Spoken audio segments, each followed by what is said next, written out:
Eu nunca pensei que seria fácil, eu sabia que seria desafiador, porque são pessoas, e quando a gente lida com pessoas é muito difícil. A gente pode encontrar de tudo, coisas que podem ser gatilhos pra gente, pessoas com histórias muito difíceis, pessoas que às vezes não vão querer te receber e tá tudo bem, porque elas têm um motivo delas. Então eu sempre soube que seria desafiador, mas e nem já pensei em desistir, mas sempre tinha algo que me puxava de volta. Era a arte me chamando para fazer aquilo, porque eu sabia que eu podia devolver algo para eles. E o meu trabalho foi quase nota 10, foi Quase nota 10. 9,5, Sim. mas graças ao meu trabalho, outras pessoas começaram a fazer também sobre batalhas de rima, sobre o rap. Então, para mim, isso foi muito gratificante ver esse tema se espalhando entre as pessoas e estando ali, numa academia, numa faculdade, coisa que às vezes a gente acha que não é possível, porque parece uma realidade muito distante. Então, para mim, valeu totalmente. Então, basicamente, você foi uma das pioneiras nesse, nesse, nesse cenário de ter que escolher um tema muito, até certo ponto, marginalizado, não sei se é Sim. marginalizado, e levar para a academia. Você teve, por exemplo,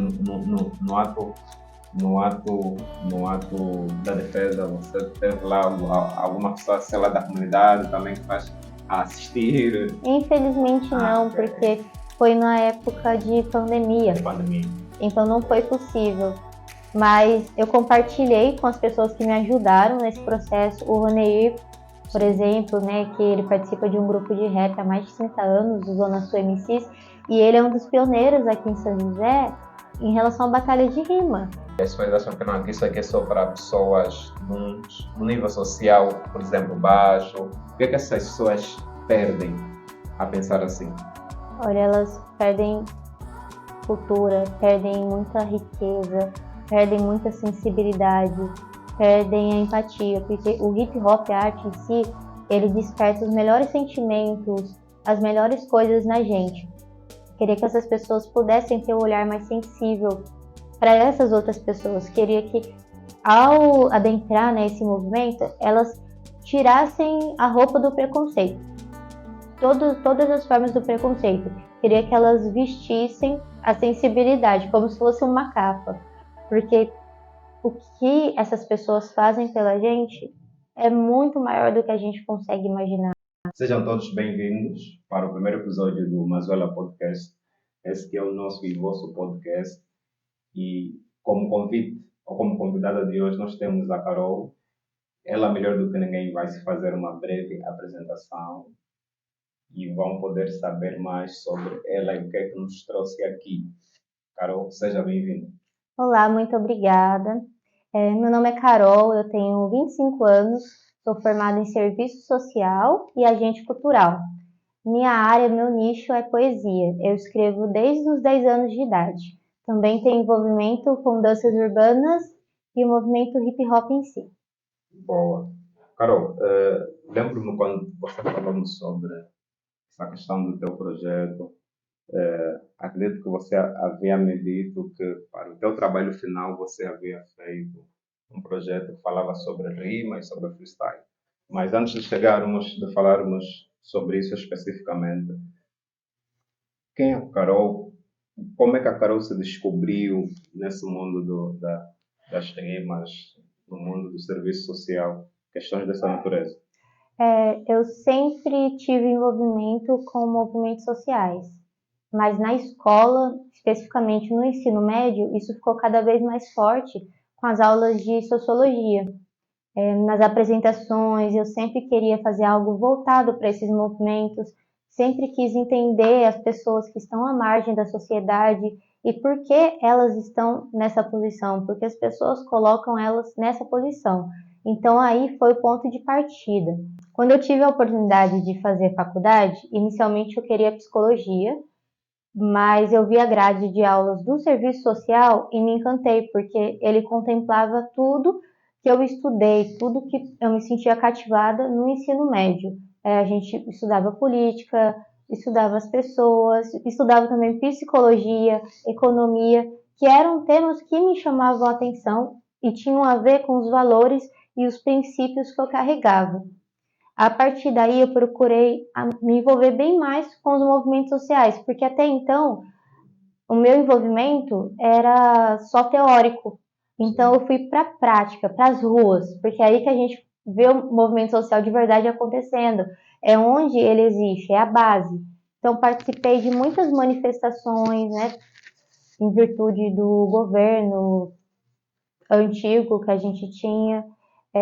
Participei com outros movimentos, o movimento LGBTQIA+, o movimento negro, o movimento estudantil, e isso fortificou ainda mais a minha relação com a política, com os movimentos sociais. Bom. Carol, você disse que, à medida do tempo, né, você teve que se envolver mais com os grupos. A minha questão muitas das vezes as pessoas, esses grupos que tu tens o envolvimento, mas o teu envolvimento era em função do curso que estavas a fazer e que, no caso, como eu disse sobre o teu trabalho de fim do curso, também acabou por ser um dos fatores com que fez com que você fosse à procura. Como é que essas pessoas, por exemplo, alguém que faz freestyle, né?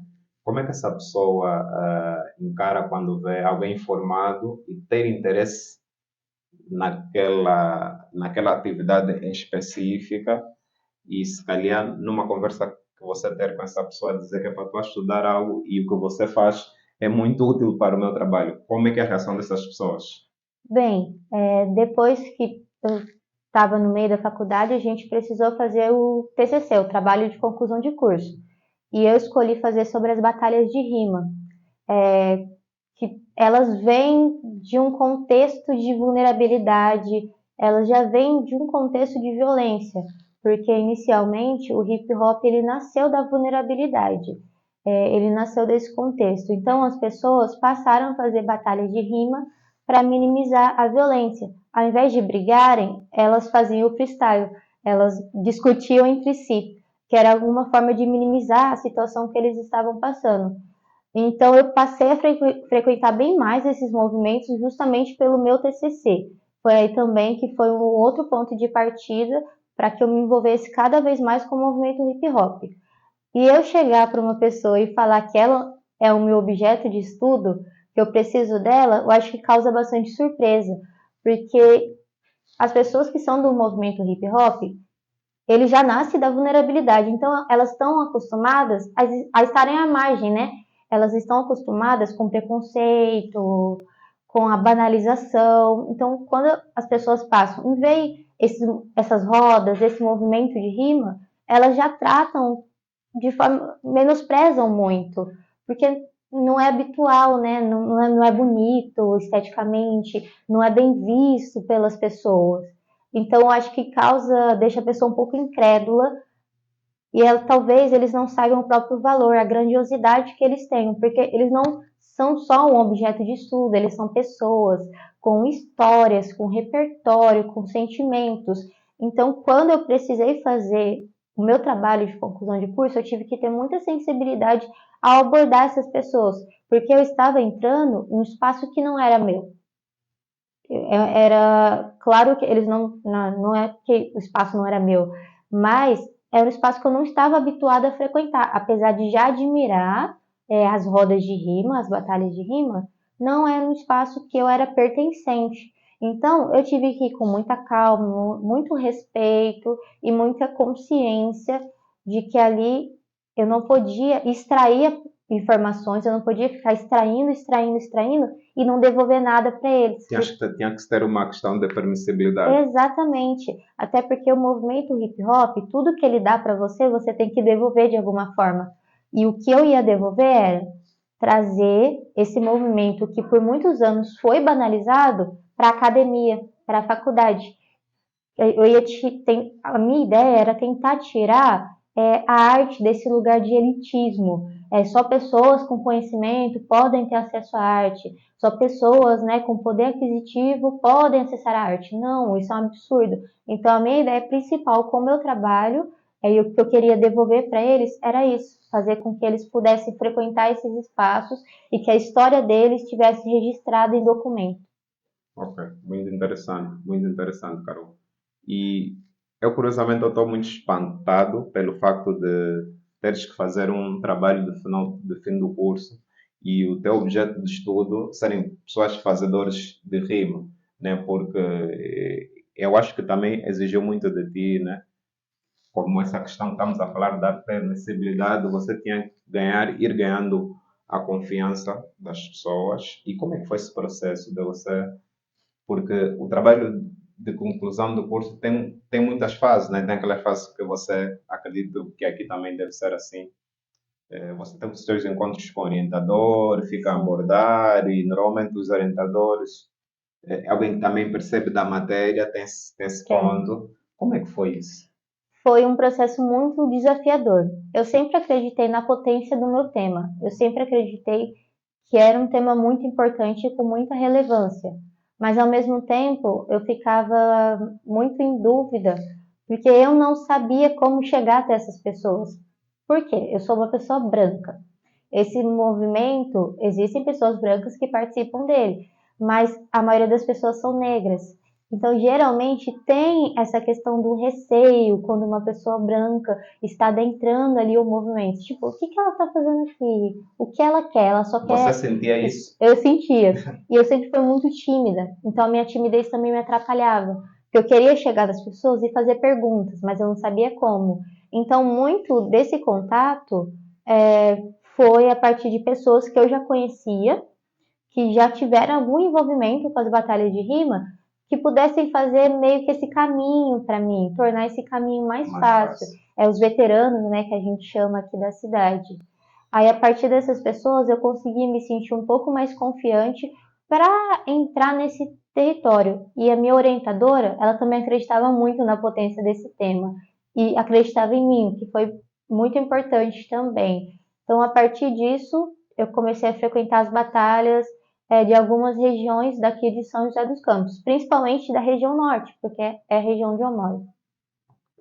E todo esse processo levou mais ou menos quanto tempo de começar a fazer a coleta de dados, se sentir inserida e também com que eles se sentissem assim, tivessem aquela mesma entrega, de ver que alguém está fazendo um estudo que também é de relevância para a vida deles, no caso. Levou mais ou menos quase 2 anos, porque eu não consegui entregar no primeiro prazo.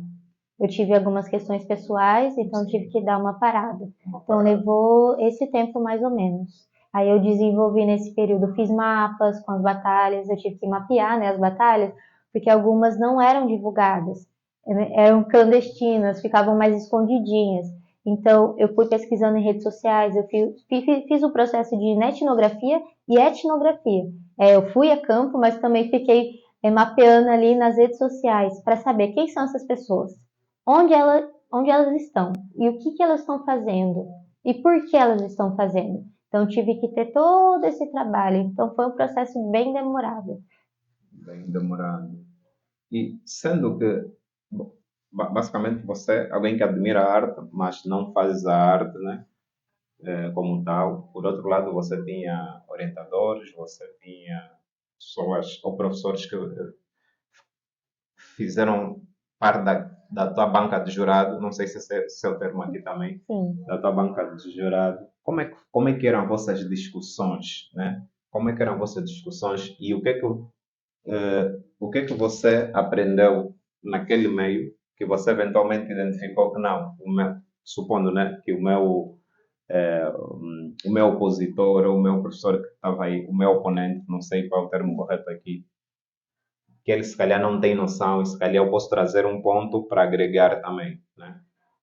A minha orientadora, ela estuda a questão de planejamento urbano, então é território. E era uma área um pouco desconhecida para mim. Apesar de ter uma noção do que é um território, eu não entendia de fato. Então, ela trouxe essa perspectiva para mim. Quando eu falo da questão de entrar, me sentir pertencente ali, entender que as pessoas não são um objeto de estudo, é o que ela trouxe para mim, foi essa visão que ela trouxe para mim. A partir de algumas leituras, entender que eles são pessoas que têm histórias. Eu não posso usurpar essa história dessas pessoas, eu não posso extrair delas e não devolver nada, que é uma relação que a gente tem que construir. E o território, ele é muito maior do que a gente pode imaginar. Ele não é só um conjunto de casas, ele é um conjunto de pessoas. Pessoas que têm sangue pulsando nas veias. Então, para mim, essa foi uma das lições mais valiosas que ela me deu. E o que eu pude trazer para ela é a perspectiva da arte como instrumento de intervenção profissional. Porque realmente, relacionar o serviço social com batalha de rima, inicialmente parecia uma ideia um pouco utópica, porque a gente tem a visão de que o serviço social é caridade. A gente pensa que é só, assistente social vai lá pegar uma cesta básica com ela. Não é isso. Olha, por acaso isso também que eu que implemento. Sim. Não é só isso, o serviço social, ele viabiliza direitos. Ele está ali para ajudar você a se empoderar, ele está ali para fazer você ter autonomia, ser o protagonista da sua própria história. Então, a minha ideia era trazer o serviço social, aproximar ele do movimento hip hop, das pessoas. E na minha cabeça sempre teve tudo a ver, porque o serviço social ele está ali para as pessoas, está ali para viabilizar direitos. E o que é a arte? A arte é um direito, é o direito a lazer, está previsto por lei. Então, para mim, sempre fez muito sentido. E o serviço social também tem ali a base, né, de vulnerabilidade social, que são os sujeitos com quem a gente trabalha, com as expressões da questão social, que é violência, fome, pobreza, né, desemprego, saúde. E o hip hop, ele nasce aí. Ele nasce com as pessoas tendo que lutar para sobreviver. Então, para mim, sempre fez muito sentido. As duas coisas sempre tiveram muito ligadas. É, interessante, interessante. Interessante foi ainda de ouvir você falar alguma frase que você acaba por falar muito, ser o protagonista da sua própria história. Eu tive memórias quando você começou a falar aqui agora na gravação que fizemos na biblioteca, e onde você teve uma fala semelhante, a dizer que as crianças deveriam ser protagonistas da sua própria história. Carol, agora tem uma questão também que eu achei assim, você é melhor do que ninguém que é para nos fazer perceber. Hip hop, depois você acabou por nichar mais um pouquinho, falar sobre rimas, certo? Mas isso acaba por ter muitas ramificações de estilo. Está-se a falar de, por exemplo, underground, está-se a falar de R&B, está-se a falar. Como é que foi você fazer essa construção? Qual foi a narrativa que você criou para o trabalho? Como é que foi você ter que defender isso? Porque você também disse, e bem, que as pessoas pensaram que fosse algo, que fosse uma loucura. Como é que você vai ter isso como objeto de estudo? Né? Como é que foi esse processo de você ter que convencer as pessoas, ou no caso os professores, né, de que sim, isso é possível? Eu fui às batalhas, como eu disse antes, mas o que eu queria ali não era a batalha de zoação, de gastação, como eles chamam. Eu queria a batalha de conhecimento. Eu queria entender como aquelas pessoas, elas veem o lugar que elas vivem, como elas veem as pessoas que elas se relacionam, como elas veem o país, como elas veem a situação do país. Eu queria as questões sociais, porque é o que o meu curso abordava, as expressões da questão social. Então ali eu tive que destrinchar um pouquinho e tentar extrair dessas batalhas esses diálogos que eu trabalhava no meu curso. Eu queria entender a visão deles sobre a pobreza, sobre o racismo, sobre o machismo, sobre violência, violência contra a mulher, violência no geral. Foi a partir disso, fazendo, né, destrinchando um pouquinho, que eu fui tentar convencer os meus professores de que aquele tema valia a pena. E pensando como o serviço social pode ser útil para essas pessoas. Porque geralmente quando a gente vai acessar algum serviço, tem uma assistência social, a gente acha tudo muito burocrático, muito difícil. Para conseguir isso, você tem que assinar isso. Para conseguir isso, você tem que ir lá não sei aonde e depois voltar aqui. Mas eu queria trazer a visão da arte, que a arte, para mim, ela é potente. Ela é um instrumento muito poderoso. O que aquelas pessoas fazem, o que elas estão fazendo ali nas ruas, também é potente. Então, juntando as duas coisas, é uma grande potência. Foi dessa forma que eu busquei convencer os meus professores. Infelizmente, eles não tiveram a oportunidade de ir até os locais. Então, o que eu fazia? Eu mostrava vídeos. Também era uma pretensão tua, que eles E fossem. seria incrível, porque eles iam entender de fato a ideia que eu estava passando. Mas como eles não podiam, eu mostrava fotos, mostrava vídeos, eu extraía um pouco umas frases, versos que eles soltavam na hora e anotava. Eu anotava Ok. tudo e mostrava para eles, porque só eu falando não parecia suficiente, porque claro que eu ia defender o meu tema. Para mim era um tema forte, então eu queria que eles pudessem vivenciar um pouco dessa força junto comigo. Interessante, interessante. E, por exemplo, assim nas batalhas tinha-se beat, tinha musicalidade, beatbox, como é que era? Nas Ou era batalhas, só batalhas sem beat, sem instrumental sim. algum? As batalhas que eu frequentava eram batalhas com beat. É, as batalhas sem beat, geralmente elas são slams, slam de poesia, que é onde você não pode utilizar nenhum instrumento a não ser o microfone. Mas as que eu frequentava eram as que tinham beat. Eles geralmente pegavam da internet ou alguém que produzia, né, que sabia fazer esse processo de remixar, pegava o próprio beat e colocava lá, o que também era incrível. Então eles utilizavam caixinha de som, microfone, um celular ou pendrive e faziam acontecer ali mesmo. E geralmente era tudo independente, era organização deles, o que sempre me chamou a atenção, porque juntava justamente com o que eu estudava, que eram os movimentos sociais. Eles têm um próprio movimento e eles constroem sozinhos, sem apoio de ninguém. E isso eu achei sempre incrível, mas muito triste. Muito Porque triste. justamente por eles serem marginalizados, serem vistos dessa forma, não tinham um apoio. Então era uma construção deles para eles. Eu sempre achei isso maravilhoso, de uma força muito grande, mas muito triste, porque, como eu disse antes, a cultura, o lazer, eles são direitos, mas cadê o direito dessas pessoas? Porque eles estão fazendo ali na rua, sendo que existem muitos espaços que eles poderiam estar inseridos. Hoje em dia a gente já vê esse movimento diferente nas casas de cultura, como no Cine Santana. O Cine Santana é um lugar que abraçou bastante essas pessoas. A Batalha da Zona Norte, que tem aqui, ela geralmente acontece também no Cine Santana. Então é uma luta constante, mas é uma luta que eles fizeram sozinhos. É algo que eles construíram, que eles lutaram para que fosse possível. E essa é uma característica dos movimentos sociais. Boa, boa. Isso, eu estou a ficar aqui, à medida que tu falas, eu estou a tentar fazer uma imersão de como é que foi esse todo processo e o quanto você pode aprender, né, durante esse percurso todo. E agora, Carol, tira-me também uma dúvida.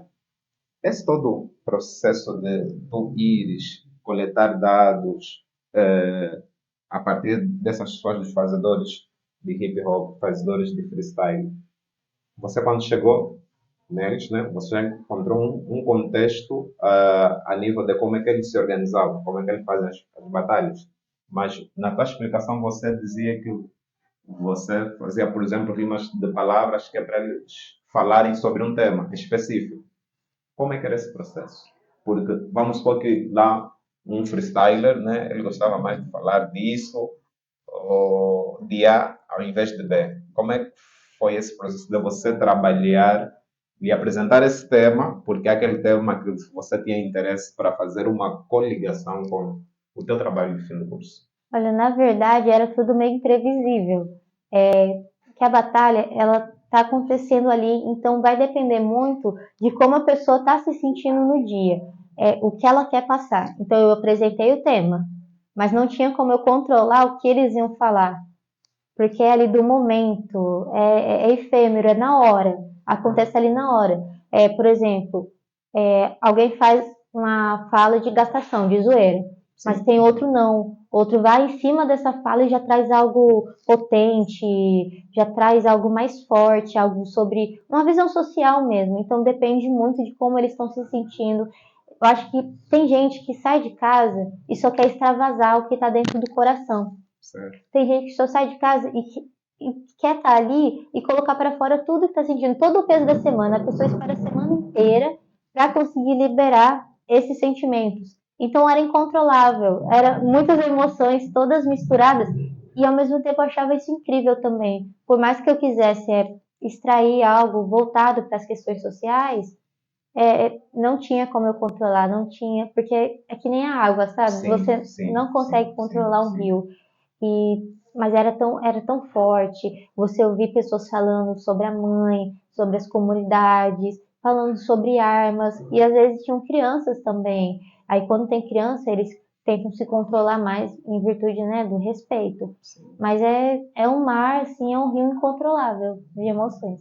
Carol, você se lembra, você tem alguma memória, sei lá, de uma rima que assim te marcou muito, você ouviu, te marcou da qualquer forma possível, ou que foi algo que te fez rir muito, ou algo que te Sim, fez pensar muito, ou refletir mais sobre a vida? Você teve algum momento que tem. achas que podes partilhar connosco?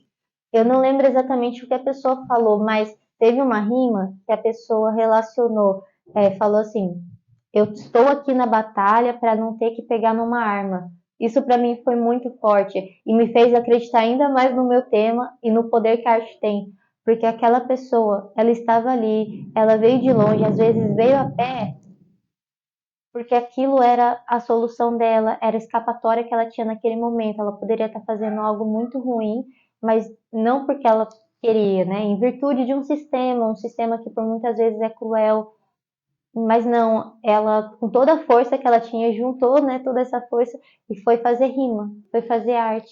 Então isso foi uma coisa que me pegou muito. Ou pessoas falando da questão do racismo também, a questão do cabelo, sofrer preconceito por conta do cabelo ser crespo. Acho que vai remetendo, né, a muitas coisas que a gente vê. Às vezes a gente acha que essas questões estão só na televisão, no jornal, mas não, elas estão próximas da gente, aqui Está do no dia a lado, dia. no dia a dia. Então, testemunhar isso me fez acreditar ainda mais na força, sabe, do hip hop, da arte e no que eu queria fazer e devolver para essas pessoas. Sim.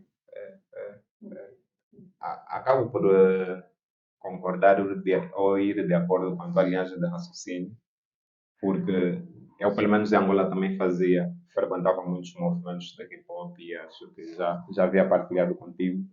E também houve vezes que eu ia filmar algumas rodas de freestyle e eu sentia essa sensação, porque muitas das vezes eram pessoas que vinham de realidade, até certo ponto, mais duras que a minha. Não é que eu tenha uma realidade assim muito, muito, muito facilitada, mas sempre que eu tivesse que fazer uma comparação com aquelas pessoas, com os mesmos meninos, acabavam por vir ser de uma realidade mais dura. Mas eu via que quando eles estivessem naquele meio, era só uma sensação de felicidade, de alegria. E o mais engraçado, e eu relaciono muito isso com essa questão de fazer o bem faz bem, eles muitas das vezes eles só precisavam de alguém que filmasse e metesse nas redes sociais, no YouTube.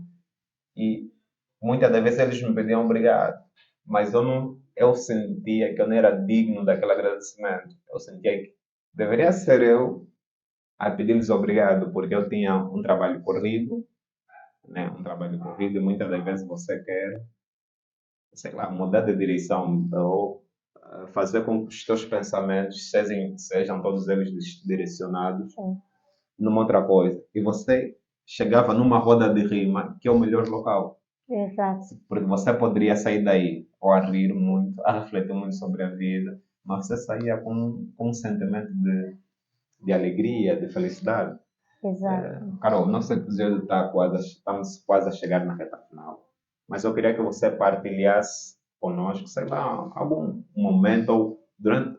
Eu quero extrair, né, coisas inusitadas de ti que, por exemplo, qualquer um que nunca frequentou ou para aquelas pessoas que tentam marginalizar, né, não sabem sobre, sobre o que é fazer rima, o que é o hip hop, que as pessoas acham que não, que isso aqui é só para pessoas de um nível social, por exemplo, baixo. O que é que essas pessoas perdem a pensar assim? Olha, elas perdem cultura, perdem muita riqueza, perdem muita sensibilidade, perdem a empatia, porque o hip hop, a arte em si, ele desperta os melhores sentimentos, as melhores coisas na gente. Eu queria que essas pessoas pudessem ter um olhar mais sensível para essas outras pessoas. Queria que, ao adentrar nesse movimento, elas tirassem a roupa do preconceito, todas as formas do preconceito. Queria que elas vestissem a sensibilidade, como se fosse uma capa, porque o que essas pessoas fazem pela gente é muito maior do que a gente consegue imaginar. É que nem você disse, a arte, ela acolhe, a arte, ela conforta. E o hip hop, ele é arte. E é para todo mundo. Todo mundo pode fazer arte, todo mundo pode usufruir da arte. Porque ela não tem cara, ela não tem cor, ela não tem poder aquisitivo. Ela é para todo mundo que Sim, quiser. sim, sim, sim. E você tocou num ponto muito interessante. Ou seja, arte é simplesmente arte. A arte acho que não depende, salvo erro, né? Corrija-me se eu estiver errado, porque você, nesse momento, está a falar diante de uma mestra até certo ponto, porque você estudou isso com mais profundidade. O facto de eu ser num nível social mais alto não significa que eu vou fazer as melhores rimas. Exato. Então é isso. E eu certa vez já partilhei contigo alguns vídeos de, como é que, de rodas de freestyle de Angola. O que é que você achou? Qual a memória que te trouxe? Você teve algum problema assim aí na percepção das falas, das rimas? Ou é muito diferente daquilo que você está acostumado a ver? Apesar de ser em outro lugar, eu acredito que não seja diferente, porque a ideia e o sentimento, eles são os mesmos. E isso é incrível para mim, me fez pensar que mesmo lá longe, a arte está ali cumprindo o mesmo papel, não importa o lugar, ela vai cumprir a função que ela tem, que é de deixar o nosso olho brilhando, seja para algo engraçado, para algo triste, para algo mais reflexivo. Ela vai fazer a gente brilhar e, para mim, o mais importante, a gente sair instigado. Porque eu, quando saio de uma batalha ou de qualquer evento cultural, eu quero sair pesquisando, eu quero saber quem são aquelas pessoas, eu quero saber a história daquelas pessoas e eu quero fazer arte também. Eu quero fazer rima Boa, também. boa. Uma pergunta não menos importante também, que eu fiquei aqui a pensar. Quando você teve a ideia de fazer uma investigação dessa natureza, em algum momento você pensou que seria fácil? Sei lá, por ser isso, ou pelo feedback que você tinha dos professores? Não, por que você vai fazer isso? Em algum momento você pensou, não, isso vai ser, como é que é? Vai ser rápido fazer esse trabalho. Alguma vez você pensou assim? Ou você pensou Sim. mesmo que vou ter essa dificuldade? Não, ok. Eu nunca pensei que seria fácil, eu sabia que seria desafiador, porque são pessoas e quando a gente lida com pessoas é muito difícil. A gente pode encontrar de tudo, coisas que podem ser gatilhos para gente, pessoas com histórias muito difíceis, pessoas que às vezes não vão querer te receber e tá tudo bem, porque elas têm um motivo delas. Então, eu sempre soube que seria desafiador, mas e nem já pensei em desistir, mas sempre tinha algo que me puxava de volta. Era a arte me chamando para fazer aquilo, porque eu sabia que eu podia devolver algo para eles. E o meu trabalho foi quase nota 10, foi Quase nota 10. 9,5, Sim. mas graças ao meu trabalho, outras pessoas começaram a fazer também sobre batalhas de rima, sobre o rap. Então, para mim, isso foi muito gratificante ver esse tema se espalhando entre as pessoas e estando ali, numa academia, numa faculdade, coisa que às vezes a gente acha que não é possível, porque parece uma realidade muito distante. Então, para mim, valeu totalmente. Então, basicamente, você foi uma das pioneiras nesse, nesse, nesse cenário de ter que escolher um tema muito, até certo ponto, marginalizado, não sei se é Sim, isso. marginalizado, e levar para a academia. Você teve, por exemplo, no ato da defesa, você teve lá alguma pessoa, sei lá, da comunidade também que faz a assistir? Infelizmente Ah, não, ok. porque foi na época de De pandemia, pandemia. então não Ok. foi possível. Mas eu compartilhei com as pessoas que me ajudaram nesse processo. O Roneir, por Sim. exemplo, né, que ele participa de um grupo de rap há mais de 30 anos, o Zona Sul MCs, e ele é um dos pioneiros aqui em São José em relação à batalha de rima. E na Praça Afonso Pena tinha um espaço ali e ele foi uma pessoa muito importante nesse processo para mim. Muito, mas muito obrigado. Última palavra. palavra, o que tem a dizer. Aquelas pessoas que querem, por exemplo, conhecer mais sobre como é que é fazer esse tipo de trabalho, se calhar, tu como pioneira, você pode indicar, ser uma espécie de guia para aquelas pessoas que têm interesse de fazer trabalhos marginalizados. Qual deve ser a manha? Como é que é lidar com isso? Porque você disse que também teve que lidar com rejeições e questões naturais. Eu acho que primeiro você procurar estudar um pouco sobre os movimentos sociais, sobre as pessoas que participam desses movimentos, para você já ter aquela questão da empatia, do respeito pelas histórias dessas pessoas, antes de chegar já adentrando, porque é um território, mas como eu disse, tem pessoas e histórias, então a gente precisa ter respeito e muita sensibilidade. A partir disso, você ser muito humilde para receber, não querer só, sabe, pegar a coisa, extrair, mas você ser humilde o suficiente para sentar, para ouvir o que essas pessoas têm para dizer para você, porque elas têm muito conhecimento e às vezes elas só precisam de alguém que queira ouvir o que elas têm para falar. Muito obrigado. Carol, foi um prazer ter-te aqui no Mazola Podcast, né? Muito obrigado. Acabas por ser também acaba por ser pioneiro nesse percurso de começar podcast nessas condições.